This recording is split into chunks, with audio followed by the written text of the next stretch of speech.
Good evening, it's Friday the 14th of March and here's what's making news around the world on World News Tonight. Healthcare overhaul. Starmer moves to scrap NHS England in streamlining push. Quake alert. 4.4 magnitude earthquake rattles residents of Italy. No major damage reported. Robot revolution. Humanoid machines now capable of making sandwiches in tech breakthrough.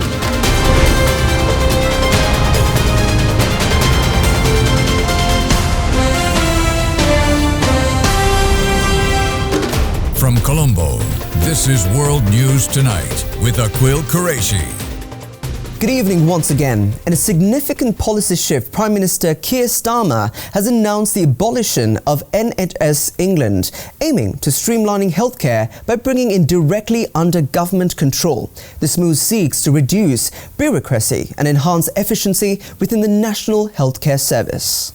UK Prime Minister Keir Starmer has announced a major shake-up of the country's public healthcare system by abolishing NHS England, the central body overseeing the National Health Service. On Thursday local time, Prime Minister Starmer unveiled plans to scrap NHS England and integrate its functions into the Department of Health and Social Care, aiming to streamline healthcare administration. NHS England was established in 2012 to grant the NHS operational independence and has 15,000 staff. While the restructuring aims to eliminate bureaucratic repetition and redirect resources to frontline services, the announcement was met with mixed reactions, with the British Medical Association endorsing the move, hoping that it will improve staff retention and patient outcomes, and the UK's largest healthcare union, Unison, voiced concerns over potential job losses. Amid rising regional tensions, Australia is accelerating plans to equip its military with advanced long-range anti-ship missiles. The strategic enhancement is part of a broader effort to bolster defence capabilities in response to potential threats. In a move to boost military firepower, Canberra plans to arm Australian soldiers with anti-ship missiles and advanced targeting radars. Two new types of advanced anti-ship missiles for the Army, fired from mobile launchers, are under evaluation, with the decision expected by end of this year. Australian government officials have said that the future versions of one of the contenders, Lockheed Martin Precision Strike Missile, were expected to have a range of up to 1,000 kilometers and could be fired from HIMARS launchers. Australia has 42 HIMARS launchers on order from the United States, with launchers expected to be in service from 2026. The US Army in June used two precision strike missiles to successfully attack a moving target at sea during an exercise in the Pacific.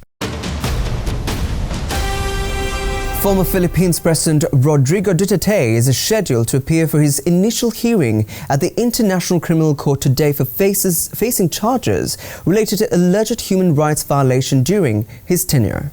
The 79-year-old former leader was turned over to the ICC on Wednesday following his arrest at Manila airport. The charges stem from Duterte's brutal anti-drugs campaign, which rights groups say led to the deaths of as many as 30,000 people, many of them from poor urban communities. As he prepares for today's hearing, where he will be formally informed of allegations and his rights, Duterte's supporters continue to protest his detention. But human rights groups say this moment is a step toward long-awaited accountability. During his presidency from 2016 to 2022, Duterte launched a ruthless war on drugs. His public encouragement of extrajudicial killings drew global condemnation but maintained strong support at home. Police reports often described shootouts, but witnesses and investigations pointed to summary executions and planted evidence. Duterte's arrest also highlights deepening cracks in Philippine politics. His alliance with President Ferdinand Marcos Jr., forged in 2022, has unraveled. Vice President Sara Duterte, Duterte's daughter, now faces impeachment charges and is accused of plotting against Marcos, further fueling political turmoil. Russian President Vladimir Putin has expressed support for the US proposed ceasefire in Ukraine. This development comes as Russian forces continue their advancements in the region. Russian President Vladimir Putin said on Thursday that he was open to a U.S. proposed ceasefire in Ukraine, but said many issues still needed clarification and that any truce would need to address what he called the root causes of the conflict.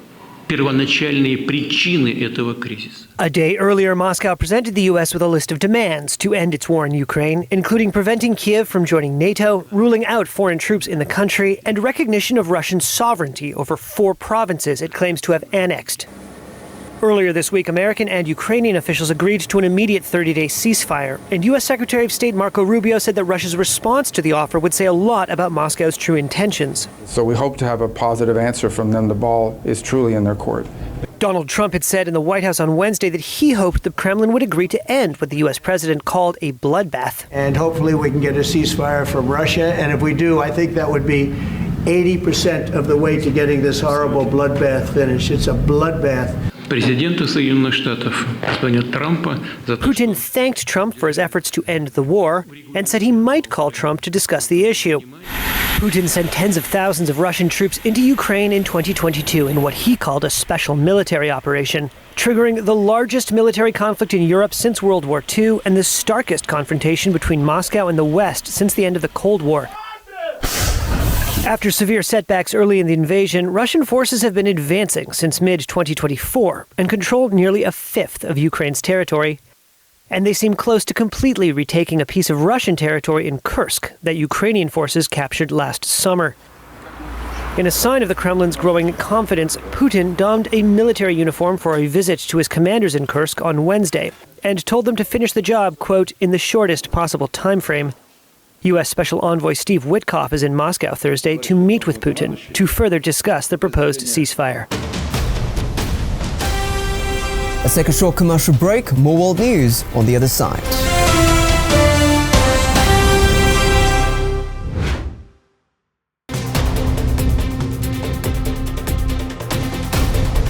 Welcome back. President Donald Trump has threatened to impose a 200% tariff on European Union wine imports, escalating trade tensions between the US and EU nations.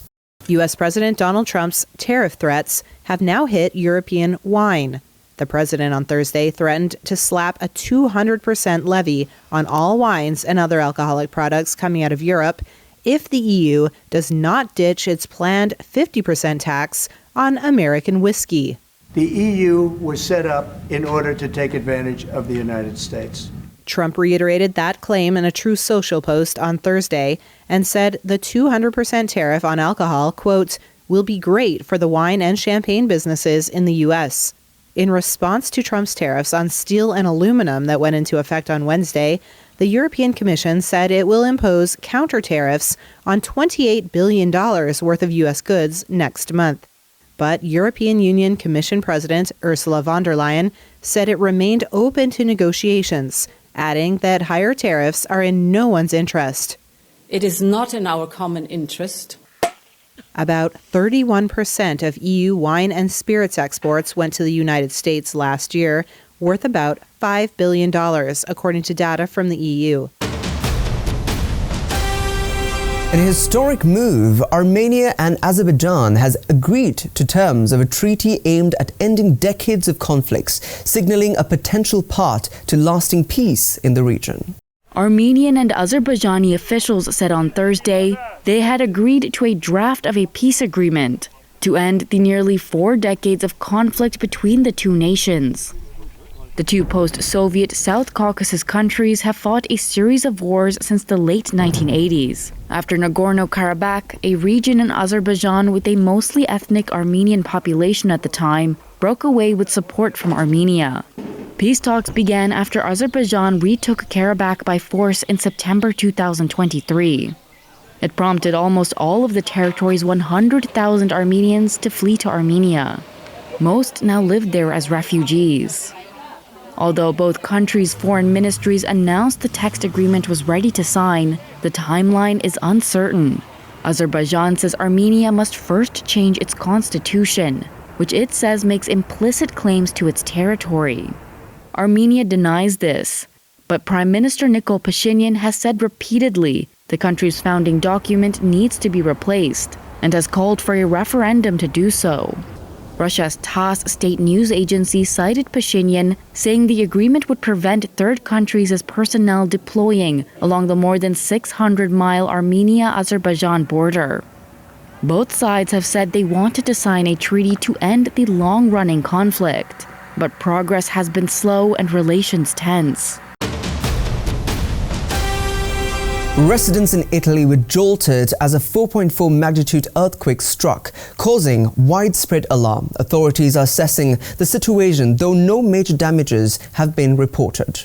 The most powerful earthquake to hit Naples, Italy in 40 years, violently shaking residents awake. The 4.4 magnitude quake rocking light fixtures in cafes as sleepy parents rushed through their homes, grabbing their young children, trying to get them to safety. This home's ceiling collapsed, dumping heaps of rubble onto the floor.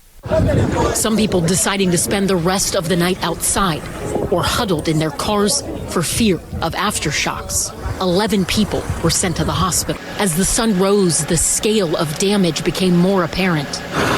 Emergency responders continuing to check on people, also rushing to inspect the integrity of buildings that are centuries old. Tremors are not unheard of here. This city sits amid a swath of ancient volcanoes that on good days help to draw 20 million visitors to the region every year. But scientists with Italy's Civil Protection Department say a dormant volcano near the quake's epicenter is slowly pushing much of the region's ground upward and causing more frequent seismic activity. As residents begin cleanup from this quake, many worry with the shifting ground that it will not be long until the next one. Mexican authorities are investigating a clandestine crematorium suspected to be linked to a drug cartel, highlighting ongoing challenges in the nation's fight against organized crime. Just a few meters beyond the entrance of this now cordoned-off ranch in the Mexican state of Jalisco, the horrors of one of the country's most notorious drug cartels are being unearthed. It's here deep underground that the Warrior Searchers of Jalisco, a collective that helps find missing people, discovered a makeshift crematorium. What they found inside confirmed what authorities feared most. The collective believes the remains are those of people who've disappeared in this state. It's on this ranch that Jalisco New Generation cartel recruited and trained dozens of people against their will.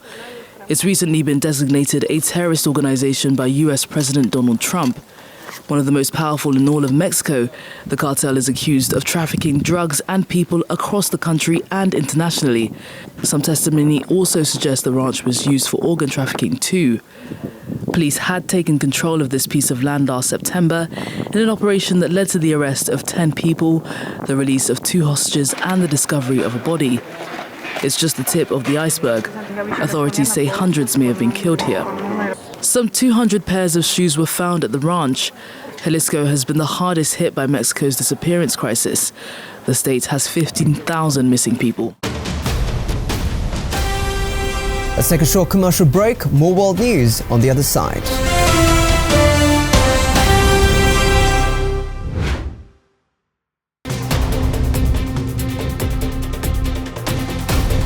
Welcome back. Advancements in robotics have led to the development of a humanoid robot capable of preparing sandwiches, showcasing the growing intersection of technology and daily life. In a warehouse on the outskirts of Shanghai, this humanoid robot is learning how to steam clothes. A couple of desks over, another robot is mastering the art of sandwich making. Their repetitive movements are not just for show. They are part of a data-driven effort by Chinese robotics firm Agibot to advance AI-powered automation.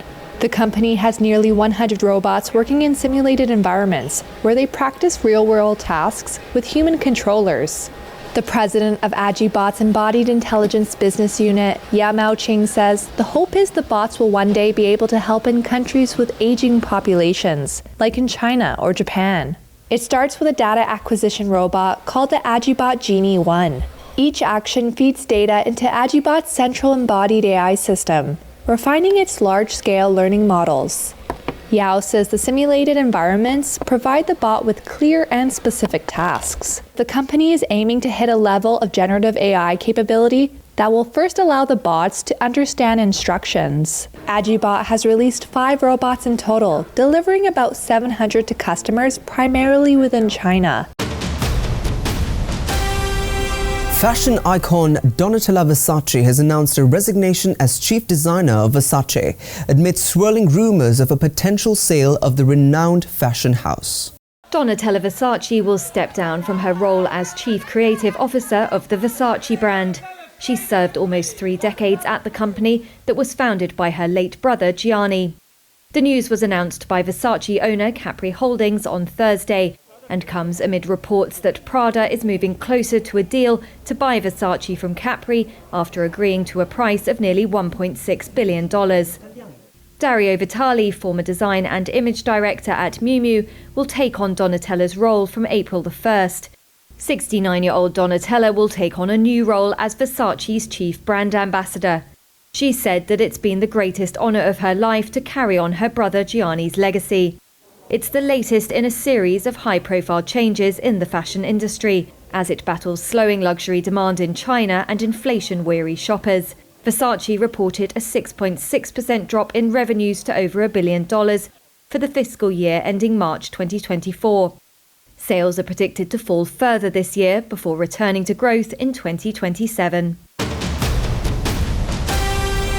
Paleontologists have uncovered an ancient fossil that may belong to a previously undiscovered human species, offering new insights into our evolutionary history. These are the remains of an extinct human species that lived well over 1 million years ago. It's among the oldest to have been discovered in Western Europe.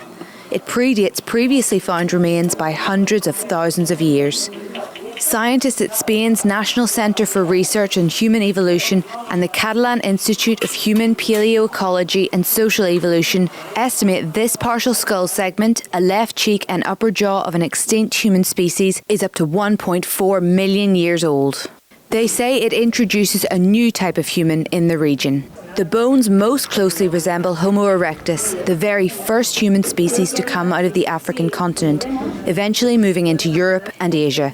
But other scientists say that given this latest discovery is such a small fragment, more fossils need to be found in order to make solid conclusions about the identity of this species. New York bar owner has revolutionized her establishment by introducing popular scones to the menu, demonstrating innovative approaches to business recovery post-pandemic. It's a true hole in the wall, nestled in New York's East Village. One for Antonella, one for Isabel. Customers lining up, sometimes for hours, for a taste of an Irish tradition. Mary O's sells only 2 things, Irish soda bread scones and Irish soda bread loaves. They both sell out daily. The mastermind behind it all? Mary O'Halloran. But just 5 years ago, the mother of 6 found herself in the same place as many Americans, forced to close her business, a local pub, because of the pandemic. Her husband, a longshoreman, stuck in Alaska because of COVID restrictions. So, in an effort to pay rent, she turned to a family recipe. It was not an instant success until a blog post changed her life. Every time I come to this part of my story, I just start to cry. Brandon Stanton, who runs the popular Humans of New York account, sharing Mary's story with his 12 million followers. Mary was shipping out hundreds of scones a day, enlisting the help of her friends and regular customers to keep up with demand. The constant high volume of orders not only helping Mary keep the bar afloat, but allowing her to open this brick and mortar shop. Now people traveling here from all over the world just to get a taste of Mary's family recipe. Well, that's a wrap from all of us right here on World News Tonight. I'm Akwil Qureshi, and we're leaving you with the stunning visuals from the early sakura blooms that delights tourists in Tokyo. We're also standing by because we've got Anuradha Vikramasinghe standing by for Nightly Business Report. Until then, thank you for watching. Good night.